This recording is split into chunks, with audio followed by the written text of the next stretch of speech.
Cricket மைதானத்தில் ஒரு captain என்பவர் வெறும் டாஸ் போடுபவர் மட்டுமல்ல, அவர் அந்த படையின் தளபதி. ஆனால் சில நேரங்களில் விதியோ அல்லது அணியின் சூழலோ ஒரு வீரரின் கையில் கேப்டன் பதவியை கொடுத்தாலும் அதற்கான அதிகாரத்தை அவரிடமிருந்து பறித்து கொள்கிறது. கேப்டன் என்ற முத்திரை சட்டையில் இருக்கும், ஆனால் முடிவுகள் வேறு ஒருவரின் மூளையில் இருந்து வரும். அப்படிப்பட்ட வலிமையான வீரர்கள் இருந்தும் பலவீனமான கேப்டன்களாக கருதப்பட்ட 7 பேரின் வழிகளையும் அந்த போட்டிகளில் நடந்த அதிகார போராட்டங்களையும் இந்த வீடியோவில் விளக்கமாக நாம் காணலாம். கிரிக்கெட் அதிகார போராட்டத்தின் தொடக்க புள்ளியாக நாம் பார்ப்பது 2017 IPL தொடரை. ரைசிங் புனே சூப்பர் ஜெயண்ட்ஸ் அணி நிர்வாகம் இந்திய கிரிக்கெட்டின் முகமான MS தோனியை கேப்டன் பதவியில் இருந்து நீக்கிவிட்டு ஆஸ்திரேலியாவின் ஸ்டீவ் ஸ்மித்திடம் பொறுப்பை ஒப்படைத்தது.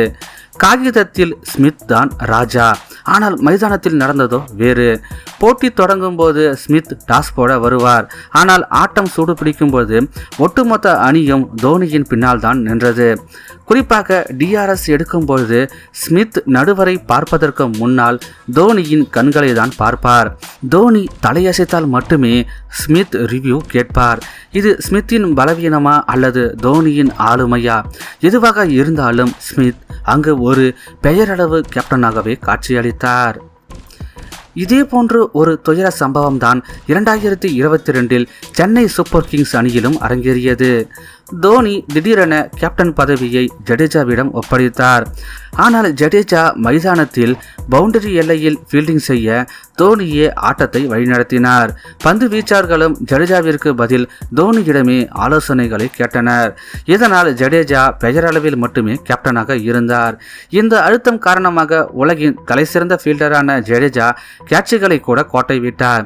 ரன் எடுக்க தடுமாறிய அந்த சமயத்தில்தான் இறுதியில் அந்த பாரத்தை தங்க முடியாமல் சீசன் பாதியிலேயே பதவியை தோனியிடமே திருப்பிக் கொடுத்தார்.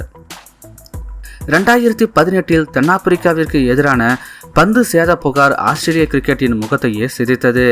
ஸ்மித் மற்றும் வார்னர் தடை செய்யப்பட்டதால் ஒரு சுத்தமான பிம்பத்திற்காக டிம் பெயின் கேப்டனாக நியமிக்கப்பட்டார்.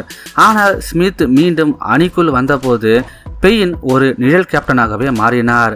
ஒரு இக்கட்டான சூழ்நிலையில் ஃபீல்டிங் அமைக்கும் பொழுது பெயின் ஸ்லிப்பில் நின்று ஸ்மித்தின் முகத்தை தான் பார்த்து கொண்டிருப்பார். ஸ்மித் தனது கை அசைவுகளால் ஃபீல்டர்களை மாற்றும்பொழுது பெயின் ஒரு பார்வையாளராக மட்டுமே இருந்தார். டிம் பெயின் ஒரு சிறந்த விக்கெட் கீப்பர், ஆனால் அவர் எப்பொழுதும் ஸ்மித்தின் நிழலில் தவித்த ஒரு கேப்டனாகவே வரலாற்றில் இடம்பெற்றார். சர்ஃப்ராஸ் அகமதுவின் கதை ஒரு சோகமான நகைச்சுவை போன்றது. 2017 சாம்பியன் டிராஃபியை பாகிஸ்தானுக்கு வென்று கொடுத்த போதிலும் அவருக்கு அணியில் உரிய மரியாதை கிடைக்கவில்லை. மைதானத்தில் அவர் விக்கெட்டிற்கு பின்னால் இருந்து கத்திக்கொண்டே இருப்பார்.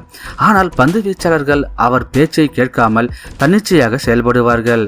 ஒரு கேப்டனாக இருந்தும் அவர் ஒரு கிளாஸ் மானிட்டர் போலதான் நடத்தப்பட்டார். 2019 உலகக்கோப்பையில் இந்தியாவுக்கு எதிரான போட்டியில் அவர் கொட்டாவி விட்டது அவர் மீதான கிண்டல்களை அதிகப்படுத்தியதுடன் அவர் ஒரு கேப்டனாக தன் பிடியை இழந்துவிட்டதை உலகிற்கு உணர்த்தியது. நியூசிலாந்து கிரிக்கெட்டில் ராஸ் டெய்லர் சந்தித்தது ஒரு திட்டமிட்ட அரசியல். டேனியல் விட்டோரிக்கு பிறகு கேப்டனான டெய்லர் உலகின் மிகச்சிறந்த பேட்டர்களில் ஒருவராக இருந்தார். ஆனால் பயிற்சியாளர் மைக் ஹேசன் மற்றும் பிரண்டன் மக்கலம் ஆகியோரின் ஆதிக்கத்தால் அவர் அணியில் அந்நியமாக உணரப்பட்டார். ஒரு போட்டியில் சதமடித்து வெற்றி தேடித்தந்த பிறகு பயிற்சியாளர் அவர் அறைக்கு சென்று உன் மீது அணி வீரர்களுக்கு திருப்தி இல்லை, நீ விலக வேண்டும் என்று கூறியது ஒரு கேப்டனுக்கு இழைக்கப்பட்ட மிகப்பெரிய துரோகம். இது டெய்லரை கிரிக்கெட்டை விட்டு விலகச் சொல்லும் அளவிற்கு மனவேதனையை தந்தது. வெஸ்ட் இண்டீஸ் கிரிக்கெட் வாரியம் தனது பிடிக்குள் இருக்கும் ஒரு வீரர் வேண்டும் என்பதற்காக வெறும் 23 வயதான ஜேசன் ஹோல்டரை கேப்டனாக தேர்வு செய்தது. ஆனால் அவர் வழிநடத்த வேண்டிய வீரர்கள் கிறிஸ் கெயில், ட்வைன் பிராவோ மற்றும் கீரன் போலார்ட் போன்ற T20 உலகின் ஜாம்பவான்கள். 6 அடி 7 அங்குலம் உயரம் கொண்ட ஹோல்டர் அனுபவத்தில் அந்த ஜாம்பவான்களுக்கு முன்னால் சிறுவனாகவே தென்பட்டார். சீனியர் வீரர்கள் அவரிடம் ஆலோசிக்காமலேயே ஃபீல்டிங்கை மாற்றிக்கொள்வார்கள். ஹோல்டர் அங்கு ஒரு பெயரளவு கேப்டனாக மட்டுமே வைக்கப்பட்டார். இந்த 7 கதைகளும் நமக்கு சொல்லும் நீதி ஒன்றுதான். கேப்டன் பதவி என்பது தோளில் அணியும் பட்டையிலோ அல்லது காகிதத்திலோ இல்லை. அது அணியின் கூட்டு நம்பிக்கையில் இருக்கிறது. அதிகாரம் என்பது திணிக்கப்படக்கூடாது.